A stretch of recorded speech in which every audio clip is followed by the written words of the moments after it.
got my goggles on, my socks are off. Flying through the hallway like a disco ball. Pitching to the couch, then I loop through the fan. My tiny whoop's grooving like a funky jam. I dip through the doorway, spin by the cab, bounce off the toaster, yeah, I meant to do that. Neighbors knocking, saying, what's that sound? It's my brush motor soul train getting down. Flying through the curtain, dancing on breeze, freestyle funk in my living room with ease. Tiny whoop magic, bumping every wall. I'm the James Brown of flight, can't stop it all. I got LED strobes and a shag rug trail. I'm looping through the lava lamp, leaving a tail. My whoop's got rhythm, my sticks got soul. I'm the pilot of the party. On a roll, TV remote's a gate, the lamps a dive. I'm flying like it's 7.5. No GPS, no rules, no shame. Just a funky little quad in a soul train frame. Move it low, we fly that flow. Grab that gap, no time to nap. No time to nap. Hit that roll, funk and control. Bounce that wall, we fly it all.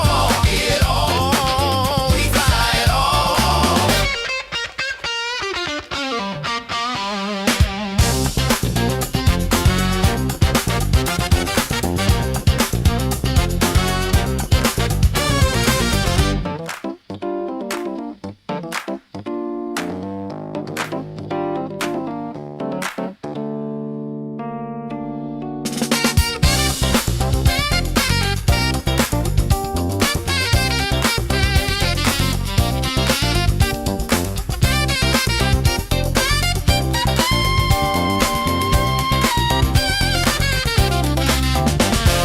Tiny whoop love, funky and free. We fly indoors, we fly with glee. Whoop it, loop it, groove it, move it, bounce it, flip it, funk it, rip it, fly that soul, don't lose control. Tiny whoop love gonna make you whole. I thread the needle through the vinyl stacks, bounce off the mirror ball, never looking back. My quad's got soul, it's got style, it's got sass. It dips through the incense like a blast from the past.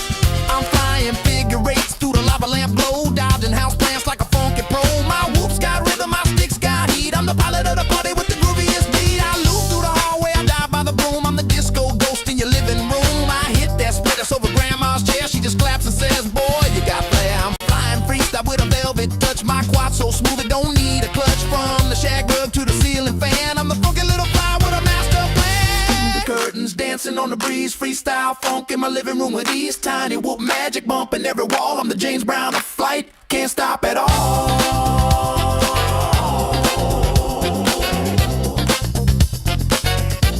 Can't stop at all. Can't stop at all.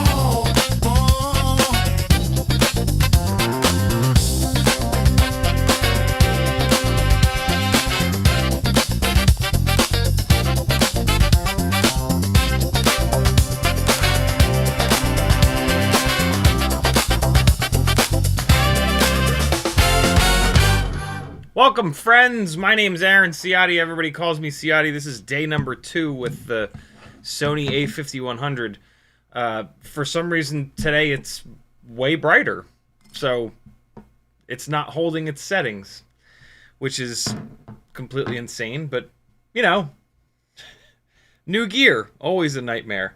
My dad got me this camera for Christmas, and I've unfortunately had to ask him to put in a return for it because it's acting very weird. It'll probably shut off at least once or twice during this live stream. It doesn't hold its focus settings, it doesn't hold its zoom settings, and now apparently it also doesn't hold its exposure settings when you turn it off and then turn it back on. So, a bit of a nightmare. I was really hoping that this would be the live streaming camera to get me away from Canon software, but it's not looking good. which is kind of annoying because I bought a dummy battery for this. I guess I can maybe return it if I can find the packaging, but I don't know, maybe not. So yeah, bear with me. I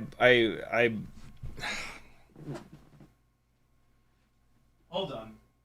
Let me see if I can easily darken it up a little bit. Let's see if there's. Okay, so it's a frame rate thing. It's changing its frame rate whenever it wants to. Oh shit. Oh, I've done something stupid now. Now it's going to turn off, isn't it? Nope. Wait. Is it going to turn off? It didn't turn off this time. Okay. That's great.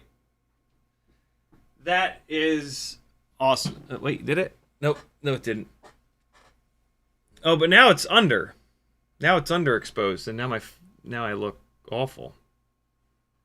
So let's go. Nope.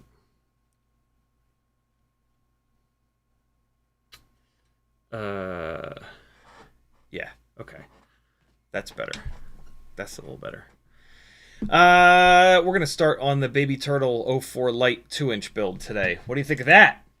We're not gonna get done, but we're going to work on it a little bit and hopefully get the AIO mounted up, the motors soldered up, and just like get it ready for the O4 and all the other jazz. And so, yeah, hopefully on, what's today, Sunday? Tomorrow night stream, we can finish it up, and then I'll fly it before Christmas. It'll be a Christmas miracle.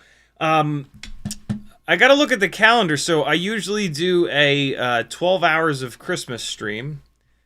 What's Christmas? The 25th? So that's a Thursday. So there will probably not be a Wednesday night stream this week because I'm going to have to wrap presents. And so what we'll probably do is replace that with a Thursday stream. And then, or maybe we'll push it off to Friday. Probably Thursday, though. Thursday will probably be the 12 hours of Christmas. And then I'll probably skip the Friday stream, to be honest, because I'll be pretty ruined from streaming for 12 hours straight on Thursday. So that's probably what's going on. I'll get it scheduled when I totally make my mind up. But yeah, that's the deal. This camera also looks kind of over sharpened. I did add sharpening, and I might have gone a little too far with it. I think I went a little too far with it. Let's leave it right there. I want to use the camera a couple times here to at least before it gets sent back, to hopefully figure out if I want to get another one of these. But the fact that it doesn't hold zoom or focus is very annoying. What I'm worried about, though, is that no camera other than like an old school DSLR is going to do that. And so I don't want to switch to something else and then it doesn't hold focus or zoom either, and then I'm in the same situation here. If that's just a fact of life with modern cameras, then yeah, if I can get one of these that doesn't randomly shut off, this would be a totally fine streaming camera. Or I can look at like Fuji, basically look, or even Canon. I can look for a DSLR with a clean HDMI output, because that's what I'm doing with this. I'm just running this through HDMI into a capture card, and so yeah, Canon has been great to me, but I just can't use their software, and the two Canon DSLRs that I have don't have any kind of a clean output. They just have USB. So yeah, I got to do some figuring out. Spaceman Swift says, "Is it possibly the dummy battery is what's causing it to shut off?" Nope, it shuts off when I do a specific button press. Basically, when I put it into movie mode and then I select manual so that I can so that I can set the exposure and aperture, it shuts off and it goes into an infinite loop of turning itself off and then back on, off and back on, off and back on. It's broken. There's my guess would be it got like water damaged and that's why this person sold it, but it's obviously broken. But yeah, I'll get it straightened out. We'll see. Bad at Drones was first in the chat. BlitzFPV was next. YuCanFPV, Spaceman, Spiff, Uriel, Sporny, Frank Nicholas, Cold Front and Penguin, Fizz, Midnight Rider, Whoop Fox, Fly70, Frank Nicholas, El Chingon, Sporny. What's up, people? What's I'm gonna put some propellers onto my frame here so that it's ready to be flown. I'm putting these Gemfan 3016 tri-blades onto it. It's not gonna perform great with these, but I need to start crashing it. I need to start putting some energy into these arms and or just the frame in general to see where it's gonna break. I have a ton of these Gemfan 3016s, and so these are going to be the Sir Crash-A-Lot props. So yeah, this version 0.1 of the prototype frames is going to get obliterated, and I'm kind of looking forward to it. I'm looking forward to seeing where the arms break. I gotta find somewhere to go. That's got a bunch of like concrete and shit. Maybe jungle gyms. Jungle gyms have all those metal pipes. That could be perfect to, and that's the kind of a spot that you would fly something like this. You know, admittedly, it's a little big for a jungle gym. You would want a little bit of a smaller spot, in my opinion. I'm sorry, a bigger spot rather, for something that's got this kind of power, but. The crashes that will happen at a jungle gym will represent like a normal crash, right? Like I'll wreck coming down from a power loop or during a Matty flip, or like, you know, I'll wreck in the situations that are real rather than just plowing this thing into a stop sign or something like that, you know? So I think, and there's jungle gyms around here, so I can just like, you know, drive down the street somewhere, put a bunch of batteries through it, get a bunch of crashes in, and see if I can break it. That is the plan for this one here. The other one that we're going to build is going to have O4 Lite in it, and we're going to get to see how it is as a cinematic kind of platform. Because I would love to have something 3-inch, relatively lightweight that is pretty safe, right? That gets like really smooth footage. It's gonna more be for the O4 Lite rather than the O4 Pro, because the O4 Pro, I don't know if it'll fit in between these standoffs. If it does fit in between the standoffs, there's gonna be a ton of propeller in view.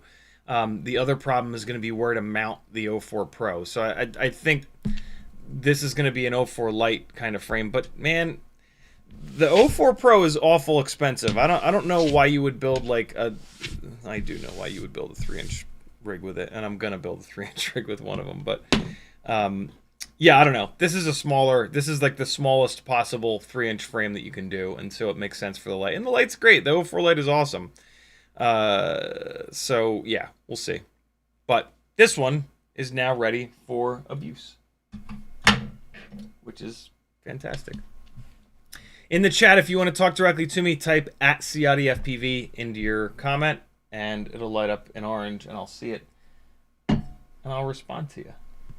Just like Whoop Fox did. He says, "What's up, gang? Just out flying a new wing and watching. Very cool." Uriel says, "I bear with you." Frank Nicholas says, "Maybe no battery is the problem. Can't keep settings without a battery." No, it's just the way that these electronic cameras work now. They, you know, they're like pocket cameras where when you turn them off, they retract the lens, and apparently reset all the settings when that happens. That's, I want to say that's dumb, but for normal like camera and videography use, that's not dumb. It's only dumb for there it is. It's only dumb for when you want to use it as a webcam.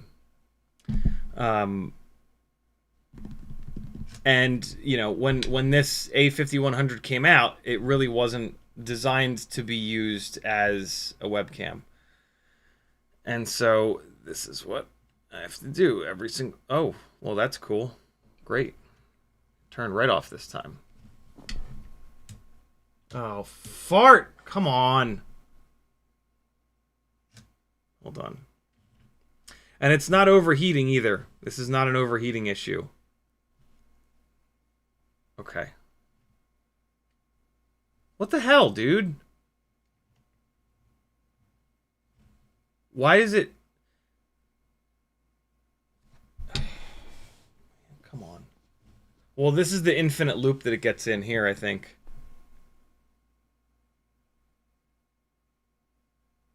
Okay.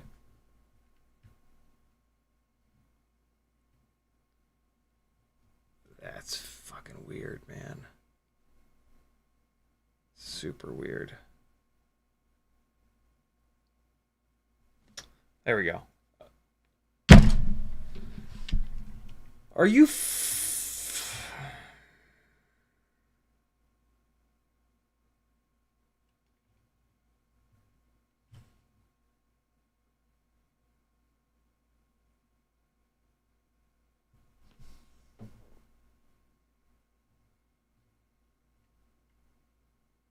Oh my god. Come on, dude. What the fuck? It was fine.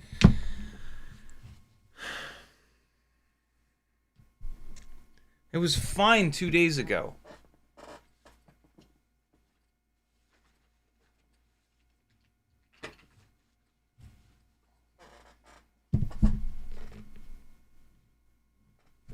Hang on.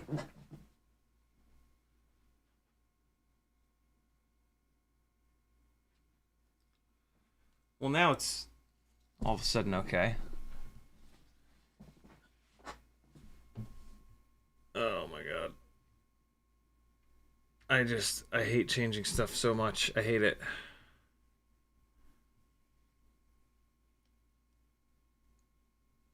Okay. Alright, let's see how long it lasts. It did this a couple of times the other night, and then it went for an hour and a half straight with no problems. So, like, yeah, it's a...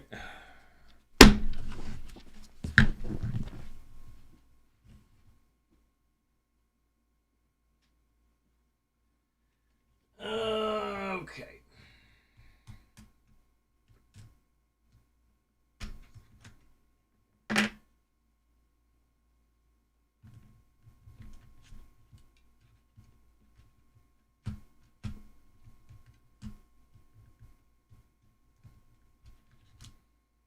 Fuck, dude, come on.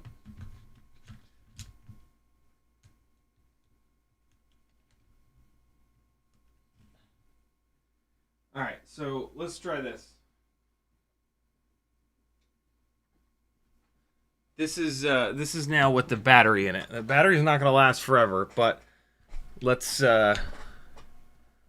take the dummy battery out of the equation here.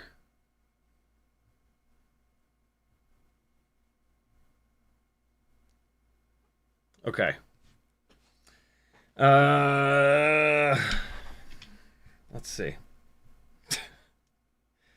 And it's lost the it keeps reset. See, this is one of the big problems, is that it keeps resetting the shutter speed. It's not remembering settings. It's just picking whatever settings it wants when it comes back on. Okay.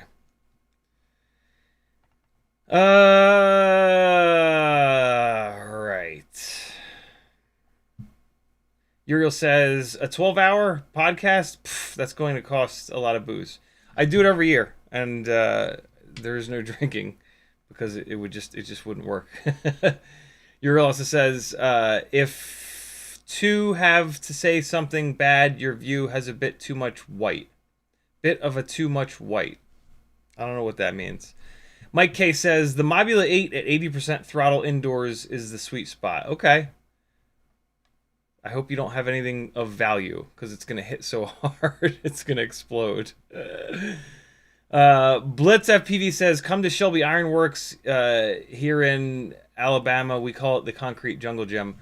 I wish, man. Yeah, that would be like a 2+ hour drive.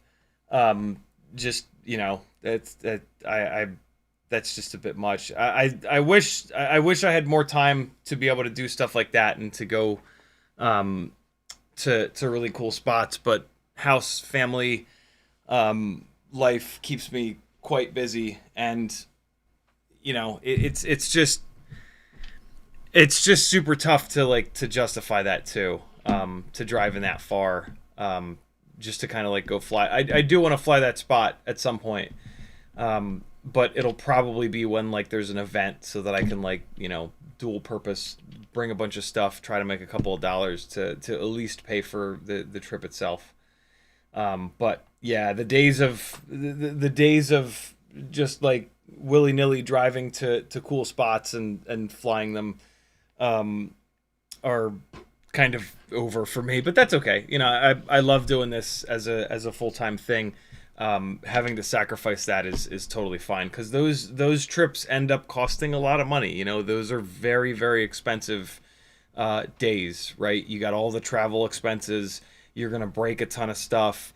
You know, when I break all that stuff, I have to come back and dump a ton of time, which is money, into fixing it. So, you know, that ends up being $200, $300 of flying, all said and done, or more. You know, if you blow up like an action camera, that's that can get pretty expensive. But Sporty FPV says, what's the cheapest analog 2S flight controller worth having? There aren't many options. There's the Flywoo Goku, and then there's the Happy model.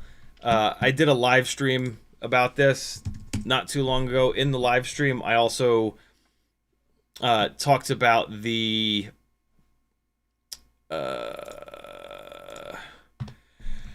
Beta FPV one.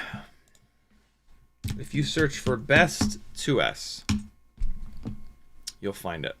Best AIO for DJI O4 Lite 2S 75mm builds. Well, so so that kind of depends. Oh, you said analog 2S flight controller. Oh, that's easy. Sorry, I missed the analog part. The X12 or the X14. Yeah, you don't need this live stream. These are HD ones. Yeah, the Happy model X12 or X14, which I don't know anything about the X14. I know lots about the X12. It's awesome. The X14 is probably just as good, if not better. I just haven't personally run it yet. Matter of fact, that reminds me. We've got the O4 Pro Fund. We got that going, and so now we're going to swap this to Happy Model X14 Fund. I was asking you guys on Discord what you wanted to see next, and it's just everybody just wants me to test all the new stuff, which is admittedly a little bit difficult because it's expensive. I was hoping that somebody would be like, test this thing that you already have. But, you know, you guys want me to test the new stuff. I get it. I want to test it too. Happy Model X14. Come on. Jesus. $84. I mean, this is just what this shit costs now, though. So, I mean, all right. YouTube's going to take 30%, so $84. Clear. Oops. $84 times 0.3, 25.2 plus 84 equals $110. $110. All right. 110. And then let's just shorten that up there. Okay. We got that. We got this. And there we go. Oh my God. What the hell just happened? All right, there it is. Happy Model X14 Fund. You can do Super Chats or PayPal. PayPal is over on CiottiFPV.com. PayPal does not take a percentage. Super Chats get 30% removed for YouTube and Google to maintain their platform and to just generally rob us all blind. So if you would like me to test the X14, you can be a part of the effort to get one here. Because at this point, I'm using all of the money that I make from these live streams to pay bills and feed the family and all that good stuff. So I got to be a little chill here, especially right now with Christmas time. But in general, as the U.S. economy collapses this year, you know, those of us trying to do cool stuff get hammered the worst. So it's getting tough, but I'm still here, man. I'm gonna keep this shit going as long as I possibly can. Best thing you can do to help me out and to keep this thing going is to join my Patreon. If you're on the $3 a month tier, maybe jump up to the $5 a month tier. You'll be entered into giveaways. You might win $50 worth of Tiny Whoop stuff at some point. That'll help pay for those extra $2 a month for quite a while, right? There's also a $10 a month tier, a $15 a month tier. I moved the $20 a month tier down to $15, hoping to kind of encourage more people to get on there. If you're flying 5-inch rigs primarily, that's the tier you want to be on. My Etsy store has lots of fun stuff you can buy. My Teespring shop has some fun apparel. Lots of different ways you can support me. Click thumbs up on this. Leave a comment if you're not watching this live. All the things help. Clip one of these. Clip your favorite 60-second thing and post it on your local group or just a random group that you're on. So that more new folks can kind of find us and start learning and help us to, do the things that we do. Cool. Mike K says, I've got the Volador VX3 with the O4 Pro. Very cool. Sporny says, switching back cameras is no option. No, it is. I'm definitely going to switch back to the Canon at some point, and then I'll have to deal with the Canon software again. For now, though, I want to see if if a working A5100 would be the way to go. I'm a little concerned that the battery has been working fine so far. Hold on. Let me hit the button sequence that was causing it to freak out. I'm pretty sure it was doing this on the stock battery though, so it's movie and then manual exposure. Manual movie. I mean, it would be really weird if a button sequence with the stock with the dummy battery was causing the issue. But stranger things have happened. And like the front of the lens is kind of banged up. I don't know. It just it was doing so many weird things at once. Now it's fucking fine, of course. God damn it. Frank Nicholas says, however you're powering the camera, maybe the power supply is too weak. Various operations will heat will draw more power. Try a real battery to help or a different power supply. So I don't have a different power supply. I'm probably not going to pour more money into this. But yeah, it's got the Sony battery in it right now, so we'll see. What was very weird is that like it was doing this as soon as it got plugged in. Like it wasn't doing it after it heated up. But I don't know. Moton says technology is great until it isn't. Indeed. Freelojo with a $10 super chat. He says Google Play credits paid for this for the X14. Thank you, brother. Very cool of you. we're off to the races. And let's just do that, and that, and a little bit of that. There we go. Thank you, dude. Very cool. Sporny says, thanks a lot. Frank Nicholas says, start a new fund. I'll order X14 and have it delivered to you. Merry Christmas. It sounds like this just filled up. Dude, thank you, Frank. Very cool. There was something else. What was the other thing that you all were interested in? We'll just shift this over into the other thing that was mentioned in general nonsense when I asked that question.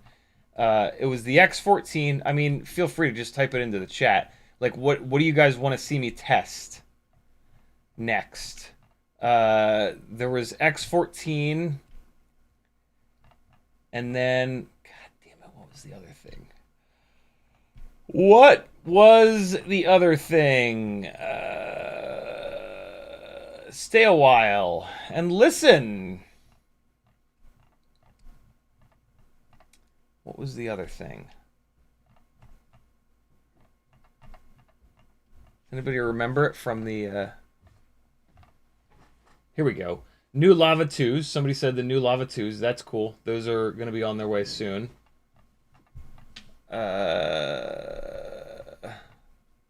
wait. Here. Is this where I asked? Where is it that I asked the goddamn question? There it is. What tiny whoops? 30mm whoop, super narrow profile. No, not going to do that. All right, so I'm in the right spot on my Discord now.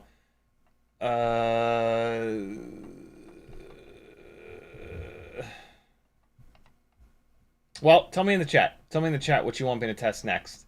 Because for some reason I'm not seeing it here. Which makes no sense.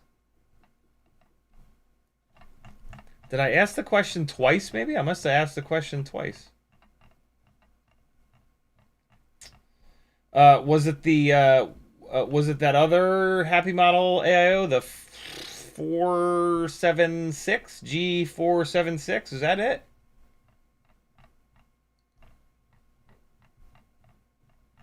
I can't find it. Hey, is that it? Nope, that ain't it. Whatever, yeah, let me know here. Let me know here. What else are we testing? What am I going to change this fund into? Thanks to Frank. Uriel says, shall we do a test? I buy one from Ali, that X14 Pro ELRS. I have it in a week. I send it to you as a gift. Do you get tariffs? I would get, yeah, anything coming into this country at this point is going to get tariffed. But we're good to go on the X14. Frank Nicholas says, button sequence may cause internal actions that need more power. It could be. You never know. I mean, it's just setting it to manual. I mean, what's really weird is, like, you set it to aperture priority, and it's fine. You set it to program, it's fine. You set it to manual, it freaks out. But now all of a sudden it's not. I don't know. This is super weird, man. My God. Adam Verby says, happy to see the AIO made it to you. Did you get slapped with any tariffs? I not yet, but usually they wait for... You don't find out for long enough until you don't even remember what it was. But it's worth it. Thank you so much, Adam. Yeah, Adam is who sent the Goku F405 HD 1-2S 12 amp AIO with ELRS over, which has allowed us to get rolling on this build, which is very, very cool. I appreciate it, brother. Hey, Ryan says, the ORT on your store are just a little shorter and have a bit more protection. Exactly right. They are the perfect length for a tiny whoop build where they're going to stick, especially if you run this Mobula 6 canopy, it's going to stick out of the canopy just enough. You got a little bit of movement here, and it can come all the way out like this, but it's really just the perfect length. And then the little bit of extra shrink wrap tucks into the hole in this canopy, and it's just right. The 40mm version, it won't it won't make this hole in the canopy at all. The 50mm version sticks out so far that the wire is sticking out of the hole in the canopy, and then the wire just kind of lets it wobble all over the place. Having the shrink wrap be what sticks through the hole here, it just keeps it a little bit more secure so that you can really crash the living shit out of it. I ran out of the red ones. I screwed the inventory all up on the Etsy store somehow. And yeah, I ran out of the red ORT micro V antennas. So at the moment, I only have black, white, yellow, and blue. At some point, I'll, of course, do another order of them, but I got to buy a whole bunch of them at a time. So if you want the best tiny whoop antenna that there is, in my opinion, head on over to CiottiFPV.com, follow the Etsy link, and yeah, get yourself a black, white, blue, or yellow one. FPV says, I just saw Weebleed release the 40,000 kV motors in 1.5mm motor shaft. Maybe we'll get more 31mm props soon. Yeah, I switched. I bought a bunch of the 1.5mm bells from Weebleed way back when, and I did a set of the 40,000 kV motors with the 1.5mm bell. And then realized that the only propeller option was the Gemfan 1210. It used to be the best tiny whoop prop, but there are newer tiny whoop props that outperform them.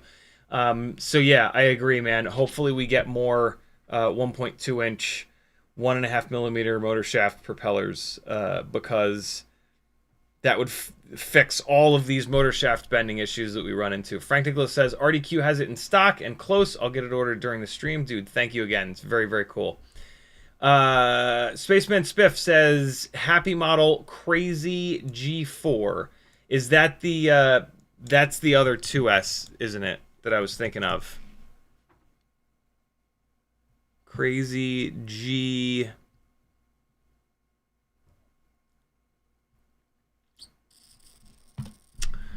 What's the 473? Is that the new one? Is the 473 the new one? Can they choose more confusing names, please? I feel like this is the new one. Is this the other thing? 12th of August. That's pretty new. Version 1, 5.8. ELRS built in. What I want to see is this. I think this is the 1S. 1S only. There it is. So this is the other thing that somebody had said they wanted to see me test. And so let's see. Well, let's see if anybody sells it yet, first of all. Doesn't look like it.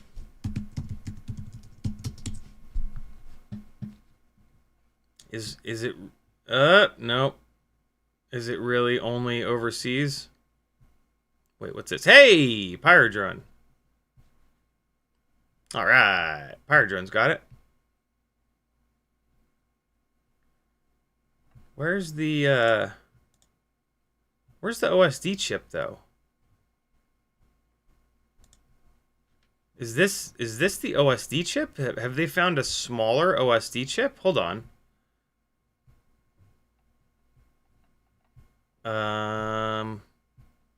Or is there no OSD on it? No, it's got a VTx. Yo, I think they've changed to a different OSD chip because I don't see it on here. The OSD chip, it looks like this, but it's usually quite a bit longer. I mean, it does have video and video out pads, but I mean, it's got the UFL on top for an antenna, but then it's also got the actual antenna, right? Like it's got this piece of wire here is the ELRS 2.4 antenna. There it is, hanging off the front, coming out of that. So yeah, this does have a VTX built in. I can't possibly imagine that they're not using that there's not an OSD. And so this must be the OSD chip. That's pretty slick. That's the first that I've seen of a smaller OSD chip. That's rad. Okay, cool.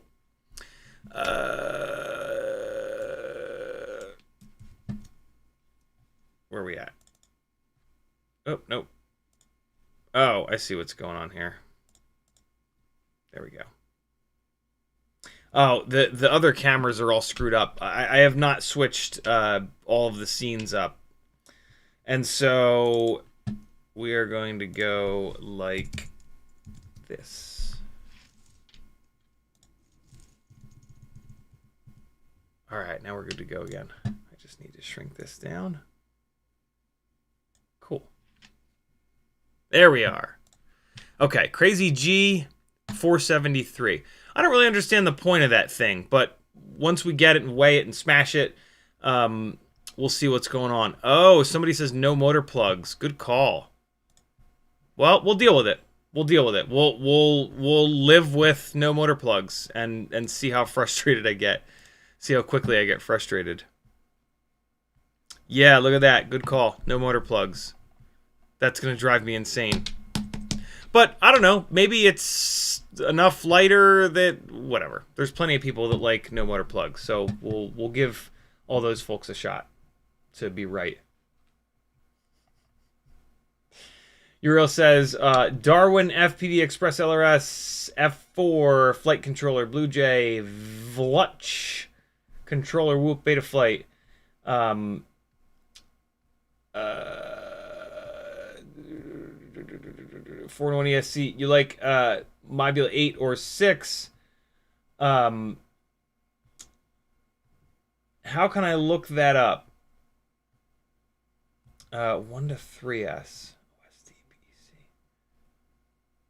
Darwin. Let's look up. Ooh, is it this thing? Is it this big bastard? This won't fit in any tiny whoop frames. So this would only be a for the baby turtle. F411. Is that what you said? 15 amp? Is this 15? This is 15 amp. Yeah, I think this is the one that that you're referring to. I just want a picture of it because I want to see where the power leads are. So it looks like the power leads are at the rear. That'll work. That's fine. Where's the USB? See, yeah, the USB port is on the bottom, so that won't. This is a very weird AIO. This is like an oversized AIO, so it's not gonna fit in normal frames. Like it might fit in the Module 7 V4 frame, but then you're gonna have to direct solder the motors, and that's gonna be an absolute nightmare. I think this AIO they specifically made for a specific rig. This is what the normal OSD chip looks like for anybody that's wondering. It's gigantic. Yeah, I don't know what you could put this AIO into. It's a very strange AIO. The only thing I can think of is like I said a second ago, like they made this AIO for a specific frame, and they just gave no thought to like, hey, maybe someone will want to use this not in our specific build. Because yeah, this is not going to fit in any whoop frames, but then it's got that down-facing USB, which is kind of whoop frame specific. So yeah, no, this is I don't get it. I don't get why they did this, why they made that product. It's very confusing. But I mean, that's that's FPV for you. No forethought whatsoever. Like just we're only making this for us. We don't realize that there's that 80% of FPV is DIY. So weird. Blitz says 2S flight controller Tune RC Poly is a great one. That's the flight controller that's going to be going into the O4 Lite build in my frame. So yeah, that'll be cool. Uriel says, did just gift somebody you that X14? Yes, he is the best. I was checking on Ali Tell me what you want to test. Yeah, Frank is the best, as always. Weebleed says, what 31mm 1.5 props do we need? If someone knows, tag me, model type, style. Thanks.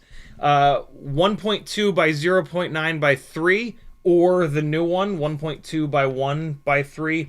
Frankly, or the old school 31mm, which is 1.2 by 1.1 by 3. So just any of the HQ ultralight props, right? Because they're absolutely the best.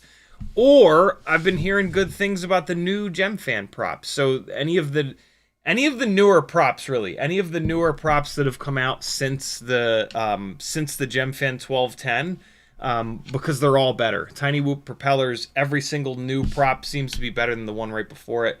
Not super surprising, but yeah. Spaceman Spiff says, same OSD chip, smaller leadless package with less pins. Very cool. That's kind of what it looks like. It almost looks like they chopped a bit of the OSD chip off. And that makes sense. I've had solder balls end up bridging OSD pins before, and nothing is affected, which basically means that there's a bunch of pins on the OSD chips that we aren't using. And so it would make sense that they can kind of shrink it down, but that's pretty slick. Uriel says, I found it on Ali, the G473. You want it or you want just a X card? Yeah, we're totally testing that G473 out. That'll be nice to know, because, like, you know, it's a 1S currently manufactured Tiny Whoop AIO. Insane that it doesn't give any option for motor plugs, but the racing community is pretty anti motor plug, and so yeah.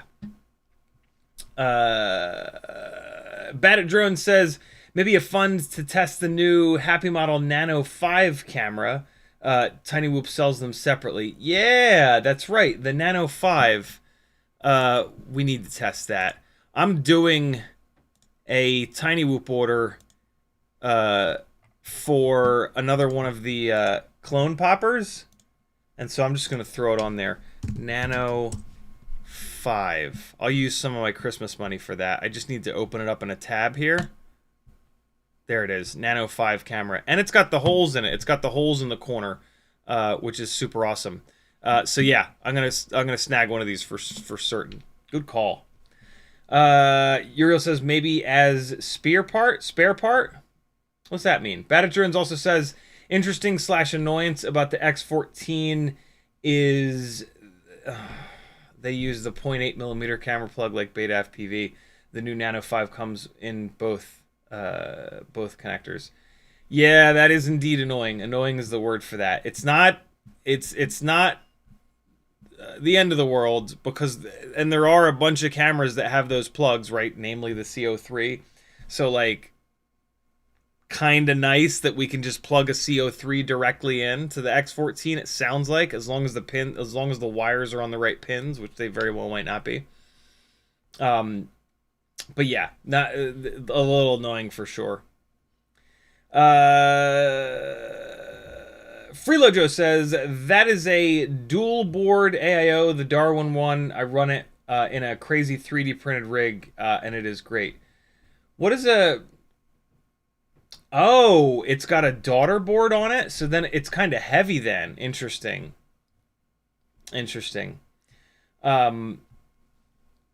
Uriel says, I need your home address. Shoot me a message somewhere, anywhere, and I'll hook you up. I'm not going to say it live on the stream.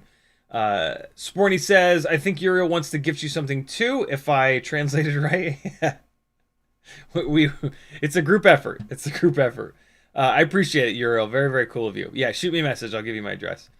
Uriel says, use your neighbor's address. No problems for you. All right, cool. Caught up on chat. Let's do some work. This stream will not go a minute long. I've been showing up to dance class late over the last couple weeks because these streams have gone a little bit long. and so I need to stop that. So yeah, at in 1 hour and 3 minutes from now, I will click the button to end the stream. We're not going to get this whole thing done anyway, because this is going to be a time-consuming build, since we're not using plugs. Even if we were to use plugs, I would have to solder them onto this board. I'm actually, like, really torn. Like, I really kind of want to use the plugs for this, but I'm worried that with these little standoffs here, which are... let's see how tall these are. These are the standoffs the Pro Turtle comes with, and they are 15 millimeters tall. I'm worried that if I use the motor plugs, which will force me to lift this thing up a little bit, I'm worried that it will not clear with the VTx on top. So I'm going to direct solder, and hopefully that'll make it low enough to where the camera plugs, the O4 Pro has no problems stacking on top. So first things first, let's take a quick look and make sure that the USB port is going to clear, which it absolutely is. So that is brilliant. And so I guess we need to just dive right into getting this thing mounted and seeing how low that we can really get it. We'll also kind of decide what we're doing about orientation, although that's pretty easy. The USB port has to be on the bottom, so it's going to have to be like this. That is going to... Oh, that's going to be a little bit annoying. So they've got the through holes on the top for the motors, and then on the bottom is where they put the pads. And so the motors are going to have to get soldered up with this thing outside of the rig, outside of the frame, and then it's going to have to get flipped over and installed. So basically, the serviceability on this is going to be terrible, because as soon as I blow up a motor, I'm going to have to take this all the way apart so that I can take this flight controller out to access the pads. That's on Flywoo. Flywoo should have put pads on the top as well. There's plenty of room for it. There's nothing but room up here on top where these through holes are, right? They could have very easily just done the same thing that they did on the bottom on the top, right? Just add some extra copper. But they didn't, and that's kind of silly, but again, that's FPV. Other than that, this is probably going to be a great flight controller. So yeah, maybe, hold on, let's see. Maybe these pads will hang out enough over the edges? No. No, yeah, I mean, I guess you could kind of sort of sneak the tip of the soldering iron in here, but not really. So yeah, not the end of the world, but just one of those things. Although, I will be honest, that kind of makes me want to... that makes me want to put the motor plugs on it. So let's take a look at the version 7 baby turtle that I've got here, which I did exactly that. This has an X12, and I did put the 90-degree angle motor plugs on here. And so if I look at this thing kind of closely, let's see if I can... Let's see if I can figure this out here. So, you know, we might be fine. I don't have this thing slammed down as low as it'll go. It'll easily go like another millimeter lower.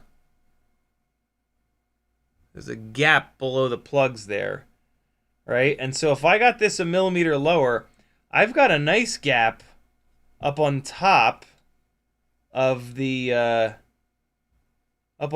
flight controller. So like when these things are hooked in here, when these little battery holders are kind of hooked in, and this is kind of hard to figure out because I've got the ceramic antenna kind of sticking up here. I do have a chunk of room above this. Ooh, man. Yeah, so I can get at least another millimeter down below here. Obviously, direct soldering it, especially for a higher power setup like this, is going to be better. Yeah, let's just direct solder it. It's fine. This thing is going to be on big-ass 1103 motors on the giant 2023 tri-blades. And so, like, we're going to really be pushing this thing to its limit. So let's direct solder this. It just makes sense. Also, I've got this big old plug header on top here that I'm going to have to clear, which is probably just as tall as the ceramic antenna. And so, yeah, if I have those plug headers, yeah, no, I can slam this thing all the way down without those plug headers on it. And that's going to be... I think I'm going to really need to do that. Although, again, the flip side of that is that every single time I bang up a motor, and I'm probably going to bang these motors up, I'm going to have to take the whole thing apart. Let me check one more thing. Let me just take one of these motor plugs so that I can see the thickness and just sneak it under here, and we'll see how much higher that forces me to make the thing. Come on, you fart bag. There we go. Okay, so at bare minimum, it's going to have to sit that high. Oh, man. Yeah, I can put it, like, a lot lower without the motor plugs. What I could try to do, they do have, you can kind of see it there, they have put they didn't pocket these pads, they're just straight across, but technically I could solder to the outside here, and just like point the wires down, but the problem with pointing the wires down is you send those wires directly into the frame, right into the carbon fiber of the frame. So, like, if anything, you actually want to kind of point them upwards. The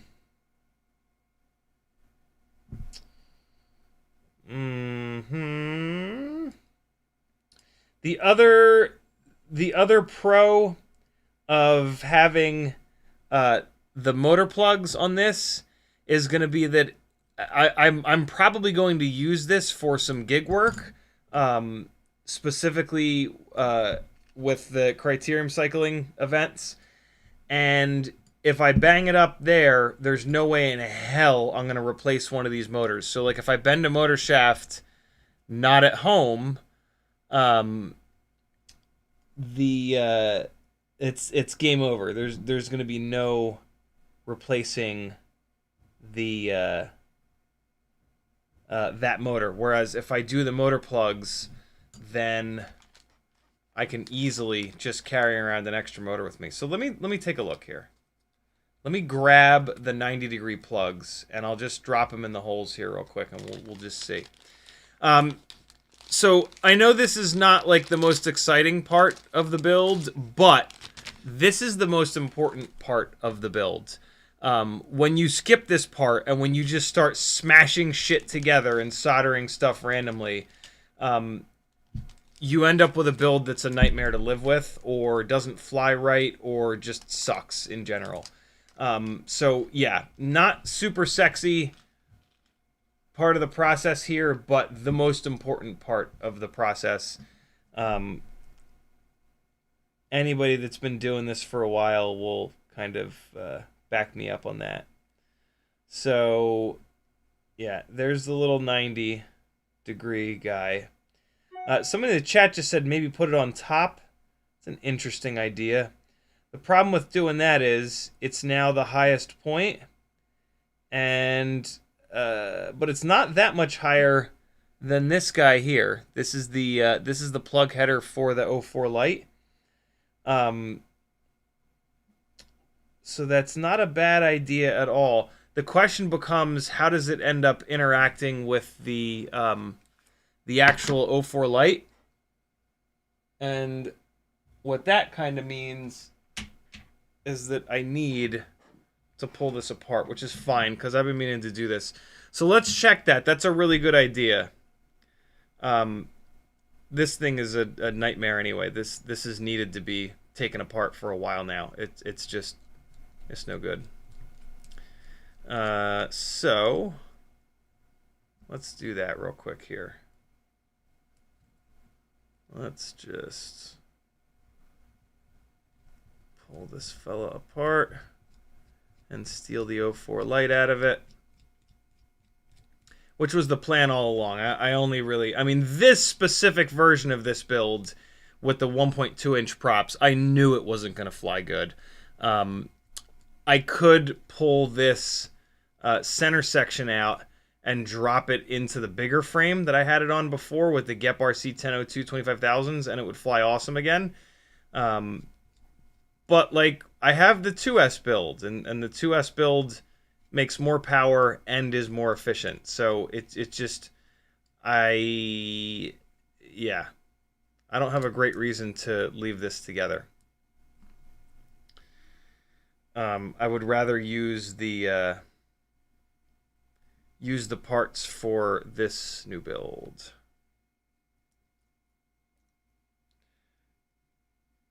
Okay, so we got the ORT off of there. Come out of there. Okay, and then, oh, this camera is all up in this mount.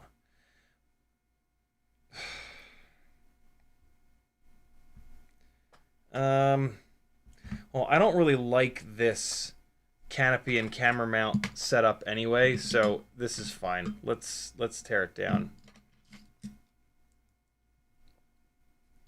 This is totally fine. This camera mount setup does not give you any ND filter options, and like, it was okay. It was not bad at all. I was actually really impressed by it, but I'm never it's got this shock damping, which makes it able to be used with, like, Gyroflow or Rocksteady, but I would never use those on a tiny little censored camera like this. And so it's kind of, like, pointless in a way. But we tested it. If you do want to use one of those things, this is how you're going to have to do it. So yeah, there you go. It's just not for me. I'm not going to use either one of those things. I prefer a hard-mounted setup, and the hard-mounted setups tend to have less jello issues. All right, so there we go with that. There's all four of those little rubber bastards. They actually came off real easily.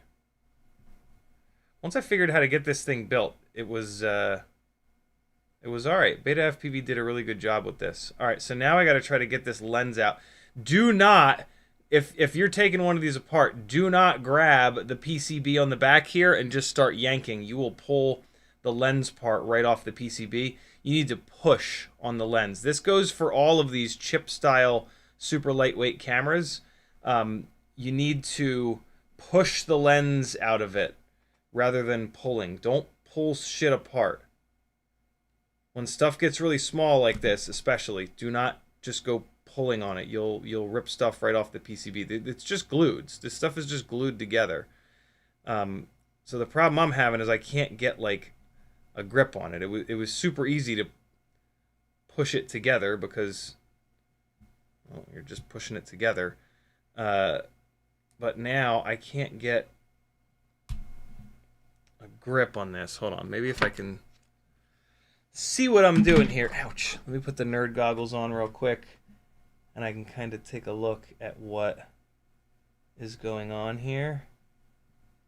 I'm just being really careful not to... It's really tempting just to, like, dig your fingernails into the PCB and just yank on it, but that is a great way to break it. So I'm not doing that. I'm digging my fingernail into the plastic of the front lens area here. Jesus. All right, so let's try a different tact here. Let's grab a little flathead and we're gonna pry between the little housing and the plastic bit. So that's right here. So let's just stick that in there and twist. Give it a little pry action. Because from what I remember, it kind of clipped in. And so I'm prying against the plastic of the lens. Jesus. Yeah, that really clicks in there. It almost feels like I'm going to have to break it. Nope, there it goes.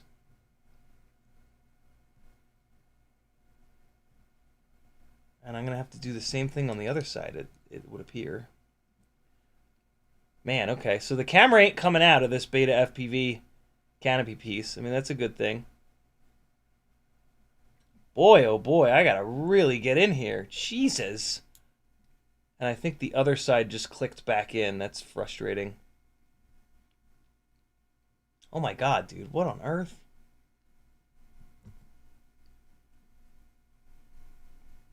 Oh, bro! Jesus! Okay, this is a bit much. Oh, man. So now what I'm trying to do is like push in on the front lens. And yeah, the other side did clip back in. Jesus. All right, what other ways can I do this? Maybe on the corners here? Can I just pop this corner up and out? Will that... Just easing the tension, baby. Just easing the tension. Oh, yeah, and the other side did clip back in. So yeah, it's the sides of this mount that really clip in there hard. Come on. Come on, you bastard. Wow, this is a bit much.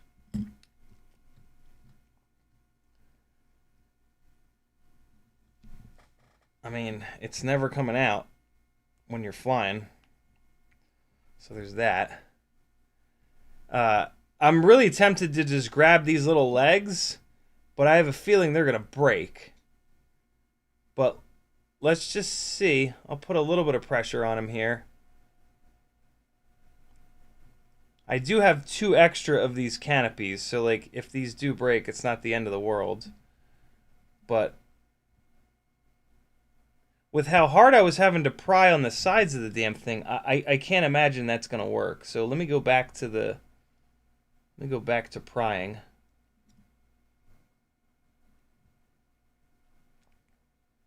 It's so hard to do this without leveraging on the PCB. This is insanity.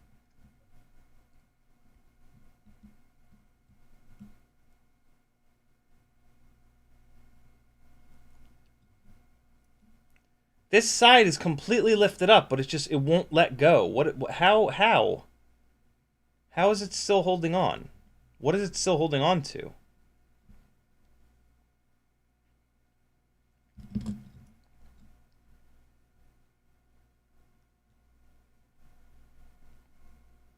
I'm just pulling on the arms now. Wow, I pulled really hard on the arms just now, and they didn't break. So they used some good plastic here.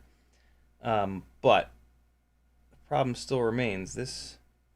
I can't get this guy free. I don't have another O4 Lite.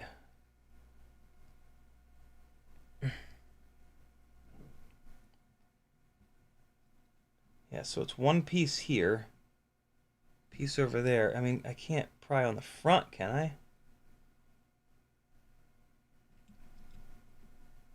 That doesn't make any sense to pry on the front of it. Wow, man. Uriel, very cool, man. Thank you so much. Super generous. You guys are all super generous.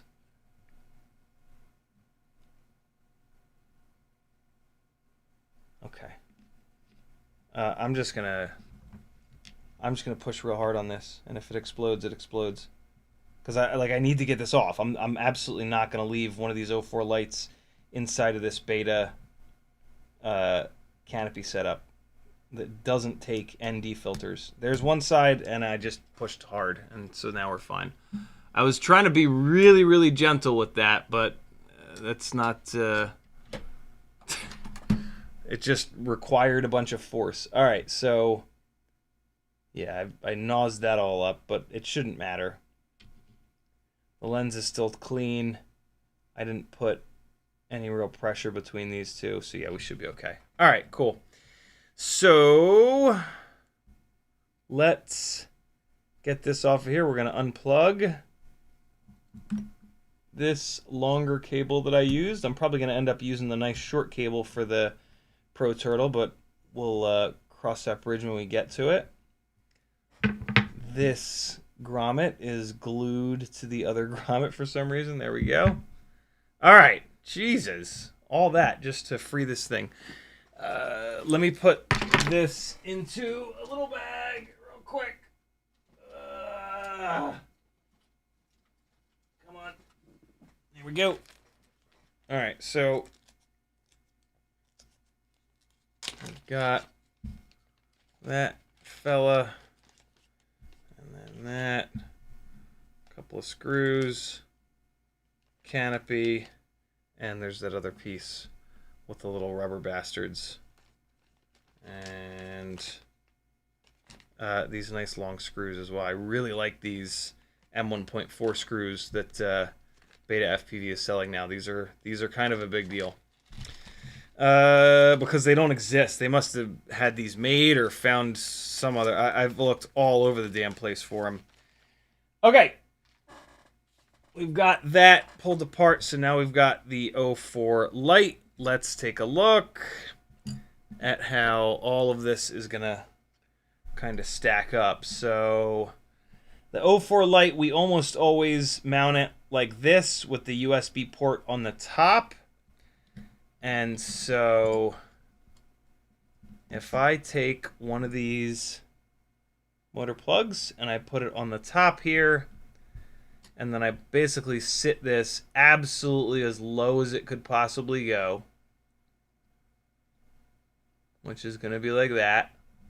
And then I put this O4 up on top here. Don't know the orientation yet, but okay. So, boy, that is going to be tight. Jesus. So it's hitting on this plug header. So like, yeah. So that's going to be, ooh, this is going to be a really tight build. These 15mm standoffs are going to make this a difficult build.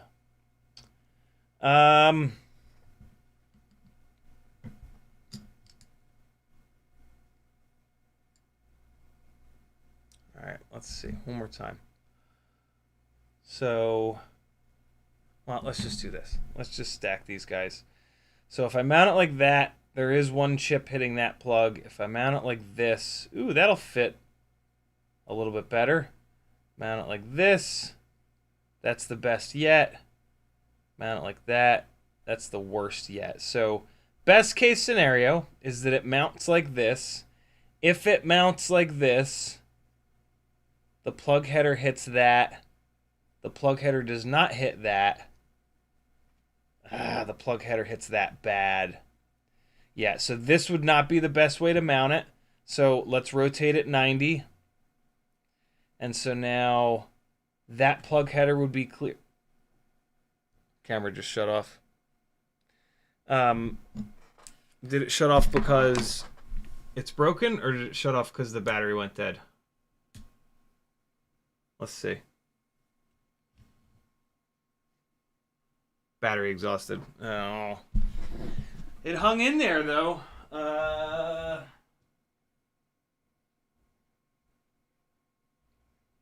Hold on. It hung in there for a while, I'll be damned. Okay. We're back to the dummy battery. Let me try this. I'm going to try plugging the dummy battery into a different USB port. It is plugged into a powered hub, but not all powered hubs are created equal. So I'm going to plug it into a different powered hub here. We'll see if that maybe helps anything.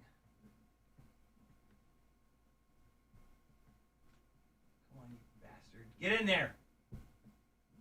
Get in there! There we go. Okay, so should come back to life any second. There we go. We're not. What the hell? It's just not coming up. Come on, man! What are you doing? What? When I turn it on, it's turning itself off. When I turn it off, it's turning itself on.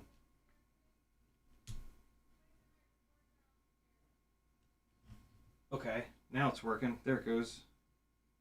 Oh, nope. It turned on and then right back off. Oh my god, dude. Really? Is this real life? Is this real life? Why? Why are you doing this? I'm going to plug it back into the hub that it was powered off of. And somewhat working.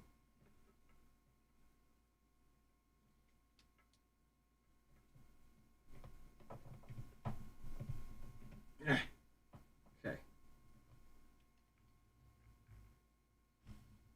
All right.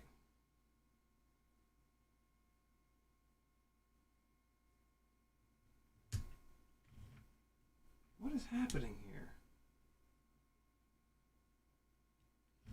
Here it comes.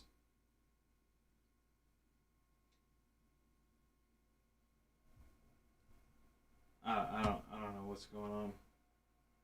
It's like clicking on, then it's turning off. It is set up exactly the way that it was at the beginning of the live stream where it was working, but now it just refuses.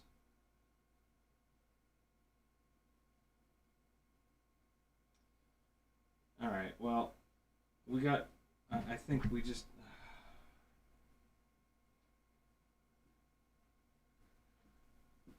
oh man, this makes me want to punch someone. Oh, and YouTube just crashed. That's awesome.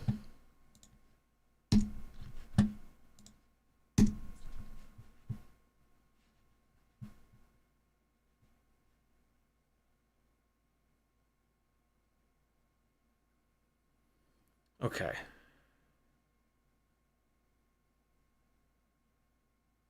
All right, this is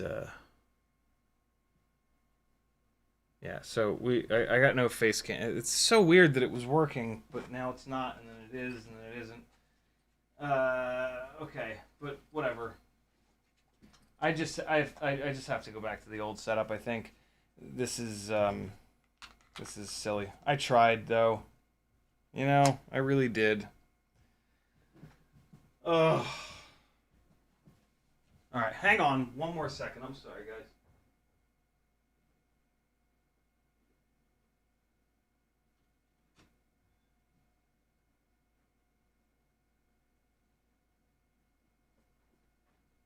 Okay.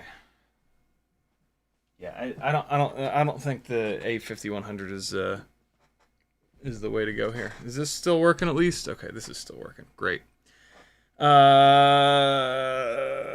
Okay. So,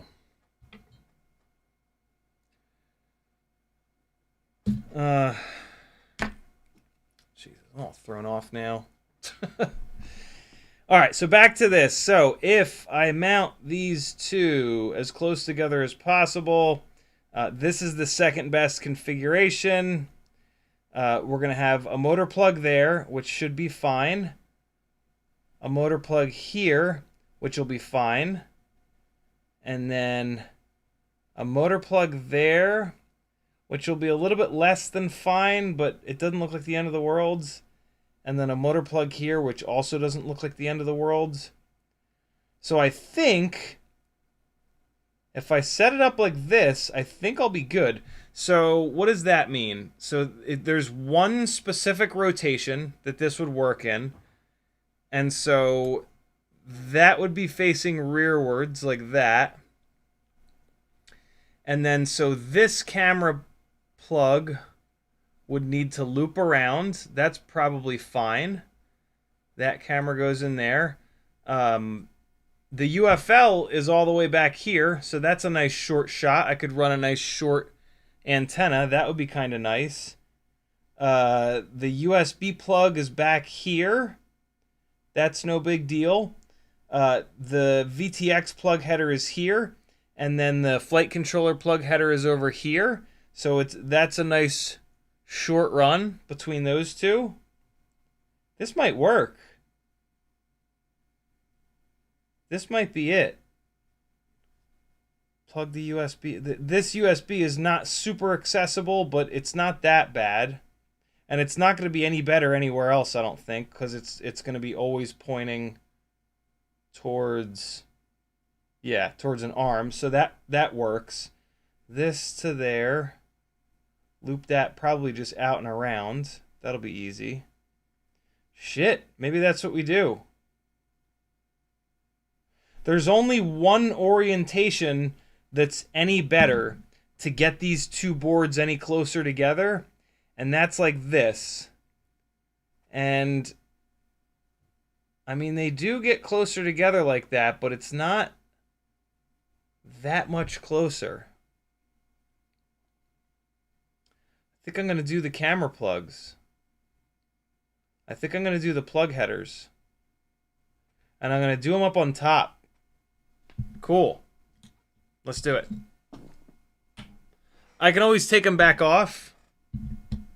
But yeah, from like a serviceability standpoint, this is going to be so much better having these plugs. And especially like with this being an open prop build where there's the potential of really banging these motors up.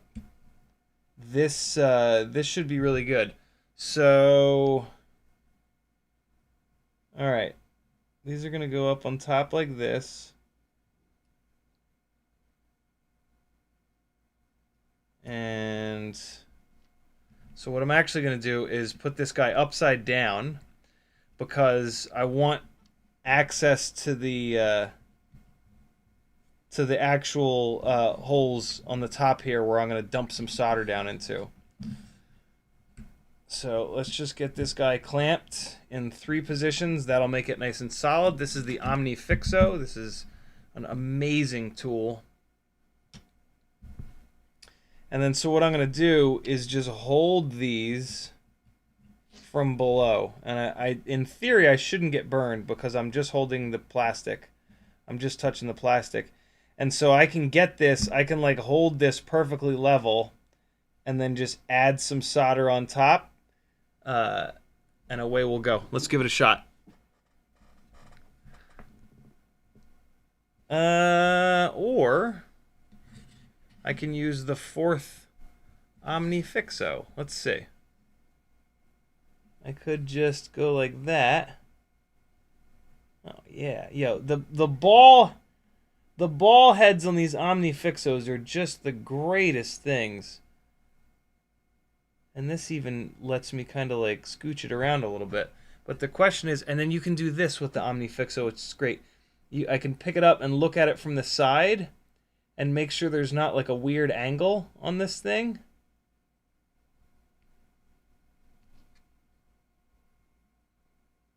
Which there kind of is. There kind of is at a weird. It is sort of at a weird angle. So let me do this. I'm going to shift the OmniFixo back a little bit.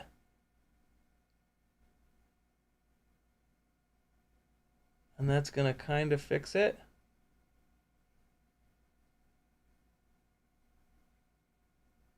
Nah, I'm just going to use my finger.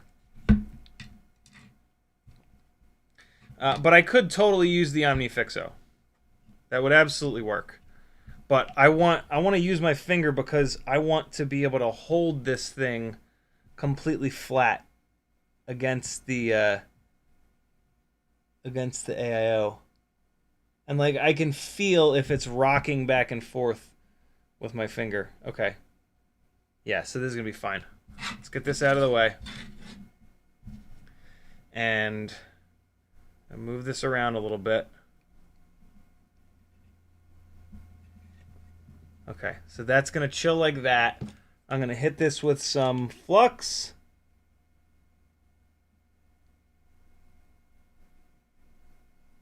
One, two, three. Okay, nice big blob of flux on all three. I've got my little bit of solder here. So what I'm going to do is I'm just going to pick up a bunch of solder on the tip of the soldering iron. And then I'm just going to lay it on there. So taking the soldering iron out of the stand and cleaning it. You never want to clean it when you're putting it back into the stand. Let it be in there dirty. It'll keep it from oxidizing. And so now I'm just going to pick up a bunch of solder on the tip of the iron. Solder travels towards the heat. I'm going to get my finger perfectly in position here. And I'm just going to be patient because I need it to transfer the heat. There's the outside left. Here's the middle. The middle is going to be a little bit harder.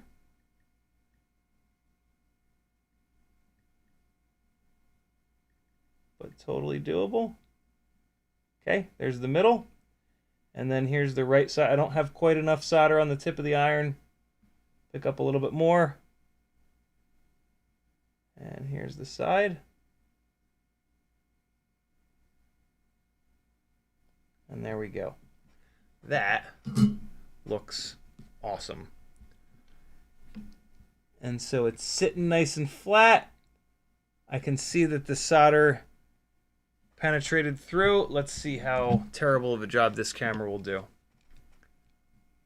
at focusing on that. The white balance is a disaster, but you can kind of see there we've got nice smooth solder joints. It's really hard to see, but just take my word for it. It looks pretty good. So yeah, we went left, then middle, then right. At this point, you want to take the most magnification that you've got. In my case, it's a 5x loop here. And just check to make sure they're not bridged between each other. In this case, they are not. The pins still look straight in the plastic. I didn't melt the plastic. And the plug header is sitting nice and flat. That's perfect. And when I look at the bottom, I can see that the solder penetrated down through the through holes. I was very patient, even though this is a thin board and these are tiny little pads. I was very patient on each one of these to make sure that the heat transferred from the tip of the iron through the solder into the pad into the through hole. When the through hole and the pins all get hot, the solder will flow in between them. If you're too quick on these pads or your temperature is not high enough, 700 is what I'm at, which is a little on the high side, but you can use a higher temperature if you're quicker, and I tend to be pretty quick. Yeah, you got to have enough heat to penetrate those and get it so that the solder flows between all the pads, is what I'm trying to say here. So now we're going to do these guys right next to it, but this is in a bad spot. So let's just move this over here. All right, so now I have room for my left finger to hold the plug. And the other thing I'm doing is I'm putting the flux on while the pins of the plug are in there. so that the flux covers everything. So get this up in here. Get that plug header going. Get it nice and flat. Make sure that you're in a good spot to bring the soldering iron in. You don't have your hands all wrapped up on each other or anything weird. And now I'm keeping in mind that I'm going to need to bring on the middle pad, I'm going to need to bring the soldering iron in straight. So I'm rotating this around a little bit so that the soldering iron can come straight in on this middle pad. These OmniFixos are leaning a little bit too much. I want this work leaned down a little bit, so let me just kind of move this around a little bit here. There we go. Okay. So, finger on here.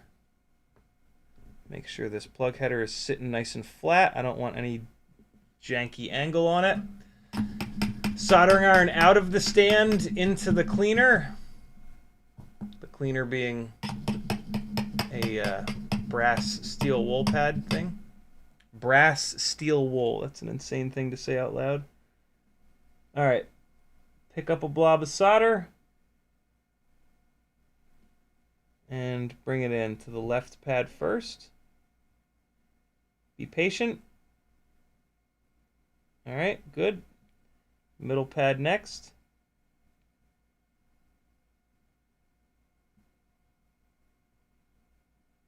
Good. Pick up a little bit more. Right pad.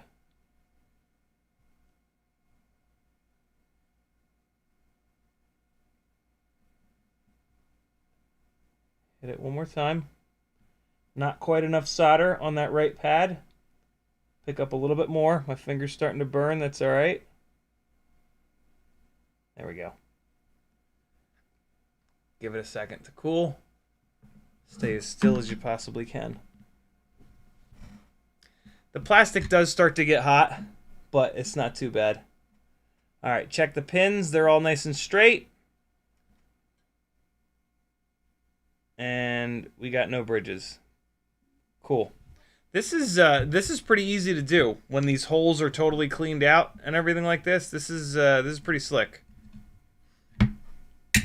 Not very difficult. You could even if you're not the best at soldering, you could pretty easily get this done.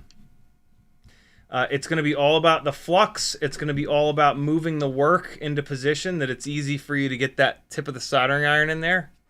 This is totally doable. All right. Next one. And again, just making sure that I'm holding this plug flat. It's very easy to like pull this plug forward and get this weird angle on it. See how my finger, I want it flat. I don't want it pulled forward like that. I want it flat like that. That's what I was not able to like figure out using the fourth OmniFixo hand, but that's okay. Big blob of flux. I'm making sure that I like push the flux down so that it gets into the through holes here. These are going to be extremely strong in here too because they're mounted into through holes.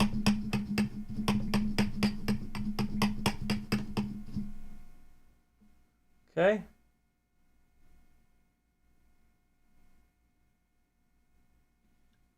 Pick up a blob of solder, transfer it.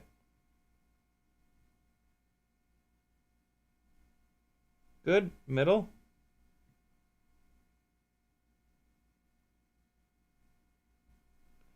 Not quite enough in the middle. Let's pick up a little bit more. Add it.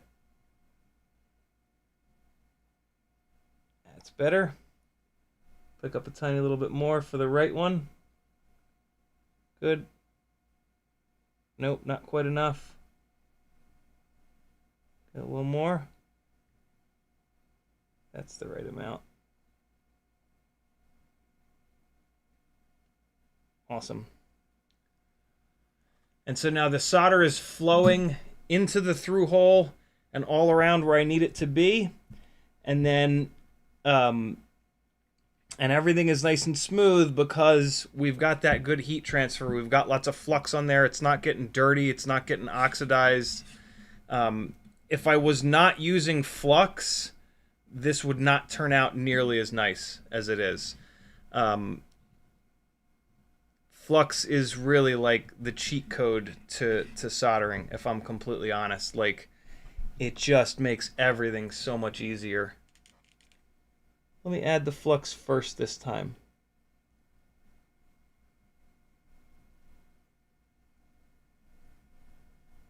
Yeah, it didn't make much of a difference because now it'll get on the pins when I put this thing through here.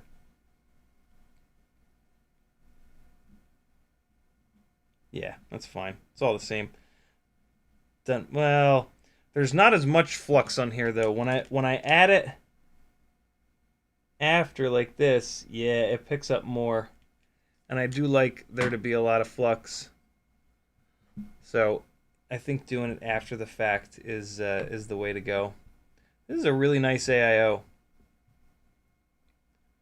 All right, so last one. I should have just enough solder left. Clean the tip of the soldering iron when you take it out of the stand. Moving my finger around to make sure it's in the perfect position. Here we go. Pick up a blob. Picking up a blob of solder is also called tinning the tip of the soldering iron. But in this case, we're picking up more than you normally would to just tin the tip.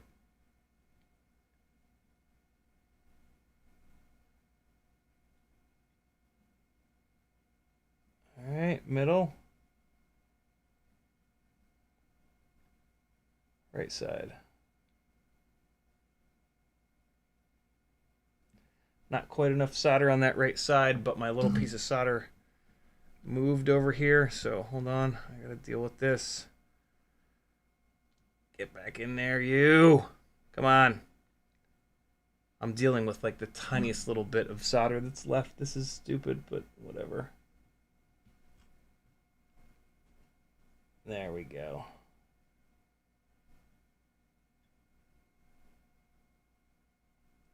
I'm going to try to add a little bit more to the center. Just a little bit.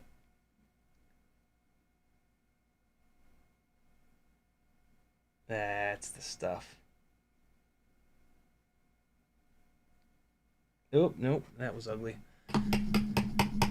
I need to remove a little bit from the left side, and I'm going to make sure that I have enough flux on here to do that. What happened is, the left one, as I removed the tip of the soldering iron, it chased. And the easiest way to fix that is to put flux back on there, and there we go. With enough flux, it will spread the heat around quickly enough where when you remove the tip of the soldering iron, it won't chase. It won't come with it and make that Hershey Kiss looking thing. I got to do the same thing on the right side here. The flux all burned off. There was no more smoke. And it was trying to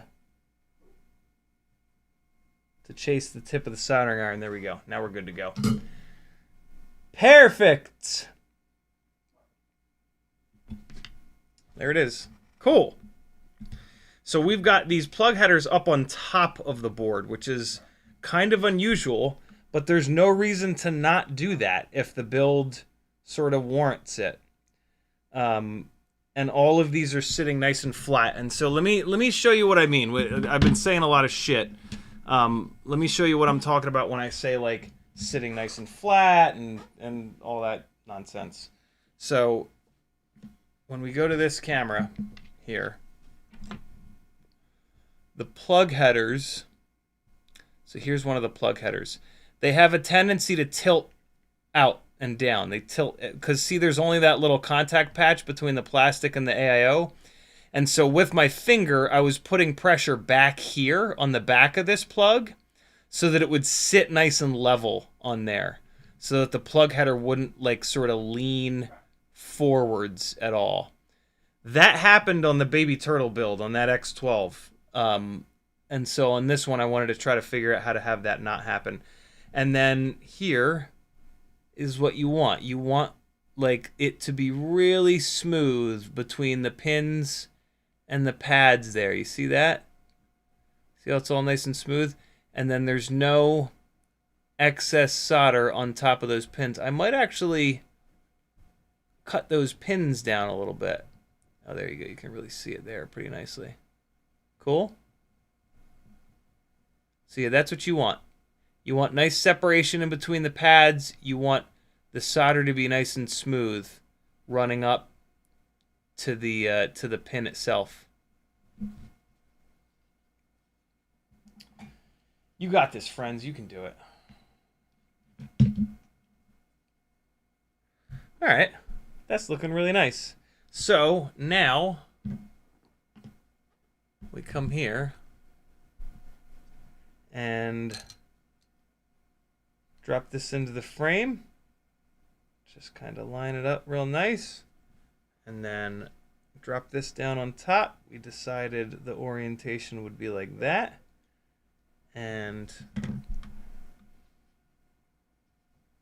yeah, good to go. So none of those plugs are hitting any worse than this plug is hitting. So yeah, this is the spot with the lowest component on the O4 Lite, and it is hitting against it, but there will be, well, here, I have them right here. So here are the rubber grommets. Let's just throw these on real quick because Flywoo notched the outsides of the holes, which make this super easy. And so let's see what kind of clearance we get once these rubber grommets are in here. What you want to remember, though, is that these rubber grommets are going to squish a little bit when you do finally mount this stack. So rear, and then we want to put this up against that. And so let's see how this is. So this side has a little gap. That side looks fine. Yep. We got a little tiny gap, and then when we put a little bit of pressure on these, it'll just barely close that gap. So this is the closest part right here.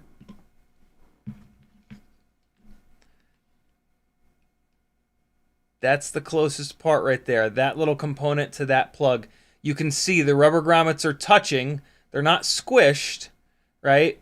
But when we do pull this stack down a little bit, we'll just pull it down until they get really close and then just back it off a little bit. Cool? The other option would be to add a 1mm spacer in between these two boards, and then I would really be able to pull down and squish the boards together. Might not need to do that, might need to do that. It's always hard to tell this early in the game. But we can deal with that after the fact. You know, if we need that little bit extra gap, we can just throw that spacer in there. And so now I want to see what the deal is with... Okay, so these rubber grommets are a little bit too tall. So they're taller on one side than they are on the other. And so what's really cool about that, the way that I had it set up just now, is I had the thicker part of the grommet on the bottom. What I'm actually going to do is flip this upside down. That'll give me the little bit of extra clearance on the top, so that I can really pull the stack closer together. Well, it won't pull the two boards closer together, but it'll allow me to tighten the top screws more. So let's see where this puts us on the deck, on the bottom, because I also need to have some way of making the stack screws not wobble, right? So I need like at least a 1mm nut on the bottom of this. So these grommets, I do not need the tall part of these grommets on the bottom. So now I've got the short part of these grommets on the bottom. And yeah, we got tons of clearance down there. There'll be an extra 1mm nut that I'll add. And then yeah, we got loads of clearance down here. So this is looking really good. This is how this is going to sit for sure. And now that gives me a bunch of extra room here so that I can pull these together. Yep. Yeah. This is looking awesome. And now the last thing I just want to kind of check is what sort of height are we? Oh, wow, that's really tall. Oh, boy. Okay, yeah, I'm going to have to pull this down. I am running out of space here very quickly on the top of this thing. This is one of the big things I was worried about. So, like, this camera cable is going to have to go like that. And then, so that's going to be like that. Oh, no, we're okay. We got a little gap there. I think we'll be just fine.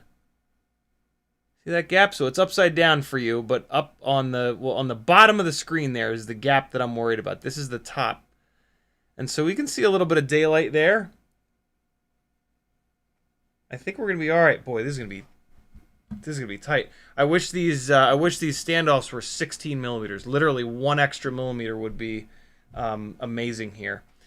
So, all right, we got 7 minutes, and I completely ignored chat. I'm very sorry. We're gonna stop here. I have to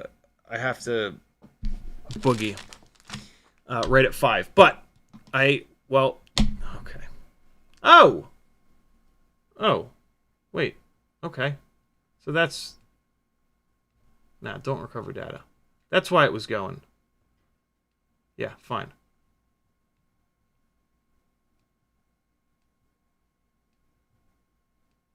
Whatever. Hey!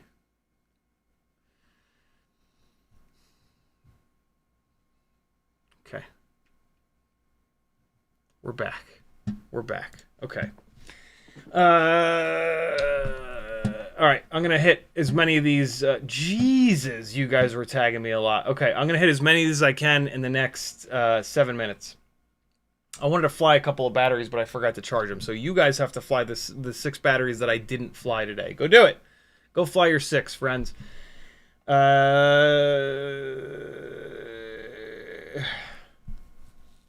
out where I was in the chat here.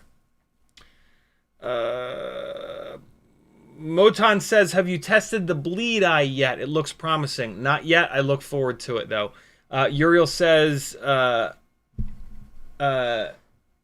which motors you want for that build? Which build? Which build, Uriel?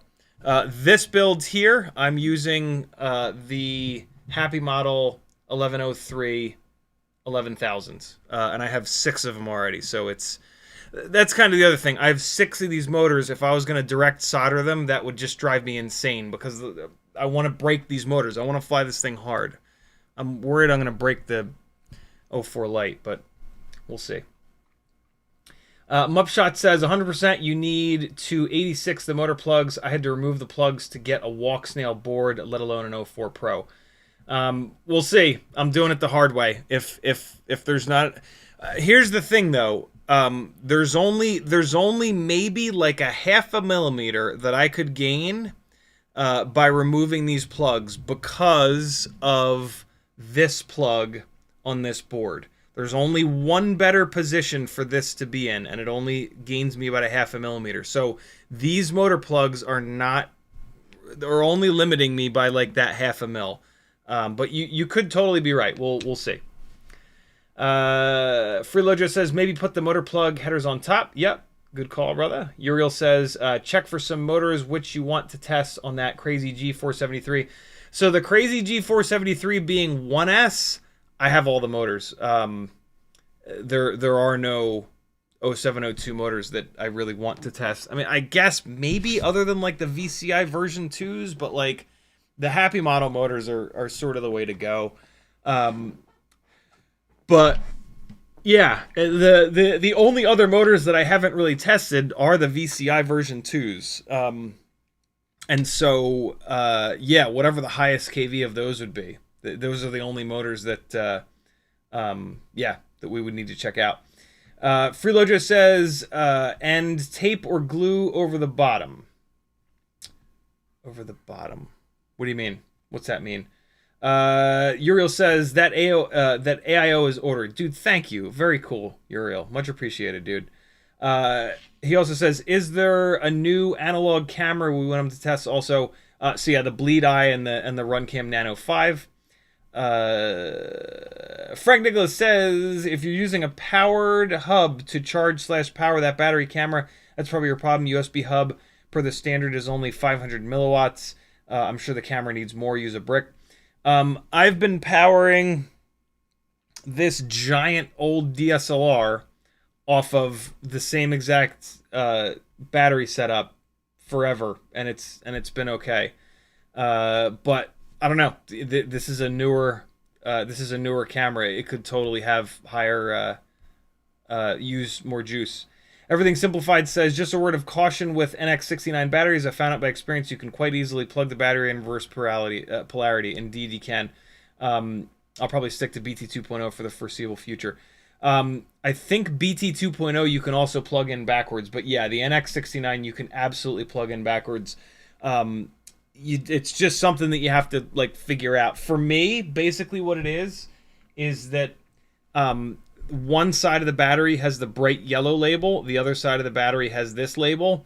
You're always going to put the battery in one orientation, and for me it's always the yellow side out. So yeah, you just got to lock that down. You got to always plug it in the same way, which you will because it's a 90-degree connector, but you got to put your battery in either yellow side up or gold and black side up. And once you do that, it won't be an issue. But yeah, the NX69s, just like the PH 2.0, you can plug in backwards. But yeah, just always put the battery in the same orientation. You'll be good. Uriel says, that's what I meant. The white balance is so difficult. Focus, less contrast. I have this camera set for this side of the room for when I'm flying. I should maybe turn that off. I have it set manual. I should maybe fix that. Uriel says, no content is with the practical happening. They're all into software and views in other ways. I like these skills. Do you brush the extra paste with brush? Nope. I use... Oh, God. I left the soldering iron on. I use this syringe for everything. It puts the flux paste exactly where you want it and nowhere that you don't. Mupshot says, watch the clearance between your camera and the front stack screw. I put some T7000 on the camera to protect it. Camera and the front stack screw. Yes. That's something that I ran into on the other one, and I ended up doing a plastic nut on the top because the camera was pushing into it. It looks like on this Pro frame there's a little bit more clearance. That's the V7 frame that it was pushed up against. Uriel says, check mail.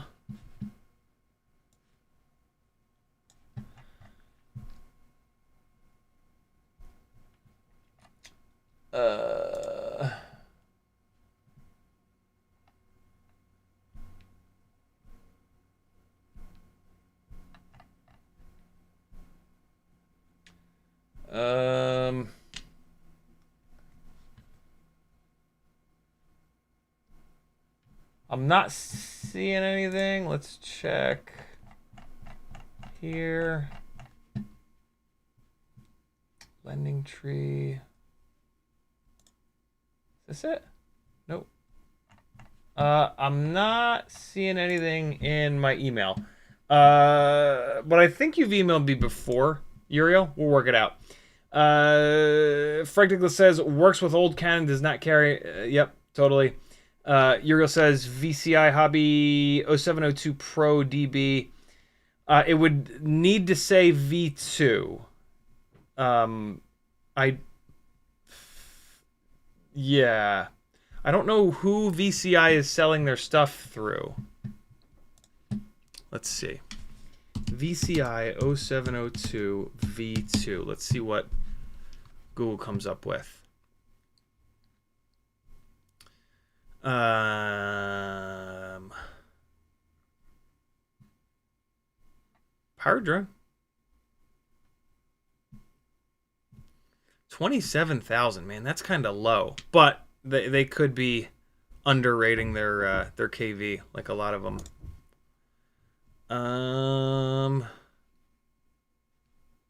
Does it say V2? Doesn't say V2 anywhere. These look like the V2s, though. I really do wish it said V2.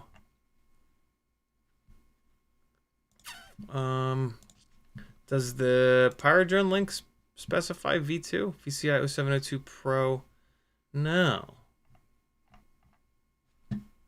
How can we tell? Well, wait, the V1s, weren't they only orange? I think the V1s were only orange. Man, where's VCI's website? All right, we're out of time. We'll figure how to find the VCI V2 motors another time. All right. Thanks, everybody. Very, very cool. We got some cool new stuff to test thanks to the super... I always forget this word. I want to say the word gracious, but that's not the word. The word is generous. Folks in the chat. Thank you, fellas. I'll be back tomorrow night, 10 o'clock, and then 12-hour stream this week. Cool? Be good friends. CiottiFPV.com to support me. And here comes some more... What do we do? Let's do some drift car chasing in O4 Lite. What do you say? Hey, what do you say? All right, friends. I'll see you tomorrow night. Computer, please. Camera's been holding up ever since I turned it off and on. Love you, bye!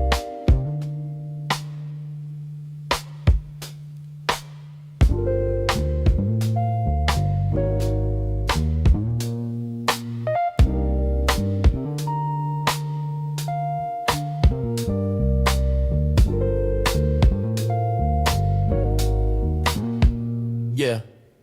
Out in the yard where the grass grows wild, CiottiFPV's goggles locked, grinning like a child. Teddy spaghetti's fur flies and jet wash dreams.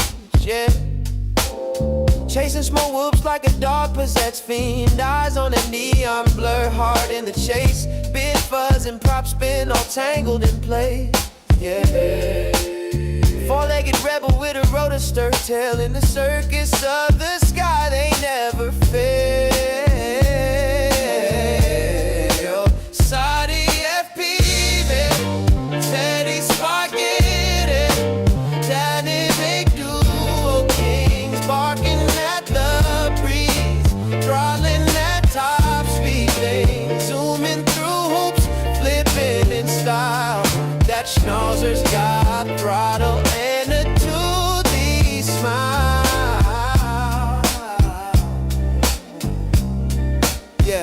Yeah. Shotty's on sticks, Teddy's on paws. Side by side, legends breaking all the laws. Through the kitchen, over couch scale terrain. Backyard mayhem in their flight domain. No ground too sacred, no loop too tight. Fuzz, fuel, fury ignites the night. When pilot and pup lock eyes on the prize, every whoop they conquer is a fresh cut surprise. Yeah. Yo, Shotty behind the sticks, Teddy's leading the pack. Prop guard missiles unleashed, never looking back. No leash, no map, just freestyle mic. They on the dog drone streets every day and night. Said whoops, hitting low, gotta nail the dive. Teddy push throttle up, feel the beast come alive. I see the neon arc, got the sticks locked in, Teddy. Yeah, let's rip this loop, ride the roar of the wind, Teddy. Yep. Yeah, CiottiFPV, Teddy Spaghetti, diamond and duo kings, barking at the breeze, throttling at top speed, zooming through hoops, flipping in style. That schnauzer's got throttle and a toothy smile. Teddy Spaghetti.